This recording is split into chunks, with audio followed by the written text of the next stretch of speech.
Okay, 2 years ago when I reviewed Civil War, I said that Paul Rudd looks like Chris Stuckman. Like, I still think that way. Like, guys, come on, I cannot be the only one who feels like that.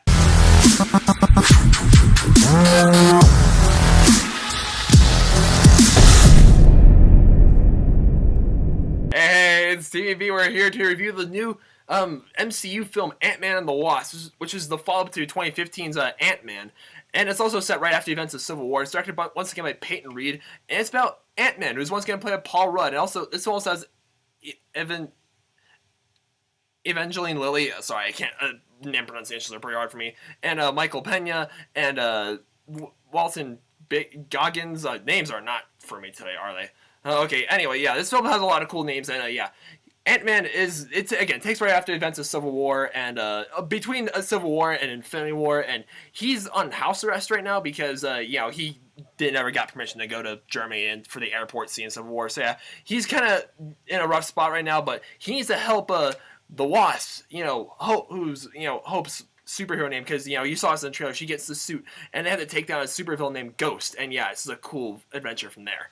All right, I literally just got on watching the first Ant-Man the other night, and because I decided not to see it in theaters because before I really got into movie reviewing, I figured, okay, why do I want to see all these standalone Marvel movies now that I've seen the Avengers? That was just my logic at the time because I was still in middle school and high school.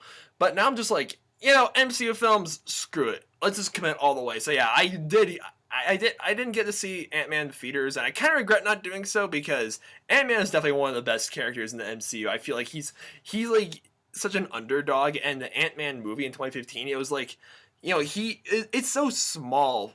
It feels so small for a Marvel movie, both literally and metaphorically, because it's just one guy facing off against whatever the case may be. It's just the whole feel of confinement just works so well for that film. And yeah, of course I was looking forward to Ant-Man and the Wasp. Not as much as I was looking forward to Black Panther or Infinity War, a lot of other movies that came out this year, but I was still hoping it'd be a good time. And this film was. I really liked Ant-Man and the Wasp. I thought Ant-Man and the Wasp, it's in the title, guys. They work so well together. And I thought, I can't speak too much about this film because there are some things that the trailer left out. The trailer did a pretty good job keeping this film under wraps, I will say that. But again, it looks great. The fight scenes get so creative when they shrink and expand stuff, and when Ant-Man can grow and shrink, and all these crazy all the stunts and good stuff like that. And I thought the cast worked well together. I thought everyone the energies were bouncing off. Michael Pena, I was kind of concerned that he was going to be annoying in this movie, but he's not. Thank God. And I definitely think one problem that Ant-Man and the Wasp does have is there's multiple villains, which I don't have a problem with movies having multiple villains necessarily. I've seen movies pull off having multiple villains in the past, and The Dark Knight pulled that off excellently.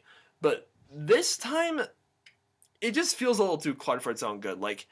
I like Ghost, who's played by Hannah John Lennon, I think is what her last name is. Yeah, I mean she's sympathetic, and because this whole mutation where she can, move through walls is actually, a genetic deformity that she got one time. And, yeah, she has to, fix it soon, otherwise she's gonna die. I related to her because I wanted to see, it's a when a movie makes you sympathize with a villain, that it does a good job. Why is Walton Goggins in this movie? He's, this arms dealer chasing after Ant-Man the entire time. His character could have been scrapped completely, and it would have added to the movie. Nothing would have changed. I just could have gone without him. He just wasn't necessary. Jimmy Liu, I think that's what the guy's name is. He plays an FBI agent because, again, Ant-Man's under house arrest, so he's on his ass 24/7. The chemistry between the villains, the chemistry between the heroes was good. The chemistry between all the different villains, though, kind of crumbled. But aside from that didn't take away my experience too much. I just felt like it wasn't that necessary for the movie.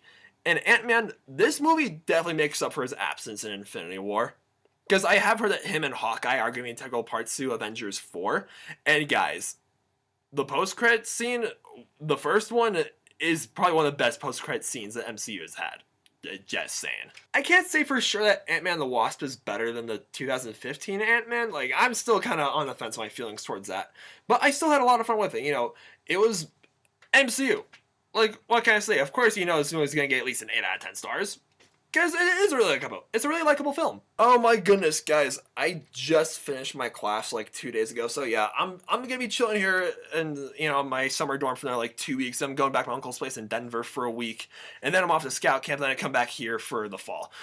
So yeah, this summer the rest of it's gonna be pretty easy sailing from here. I'm gonna get back to making more videos. Oh, sorry, you guys heard that. All right, yeah.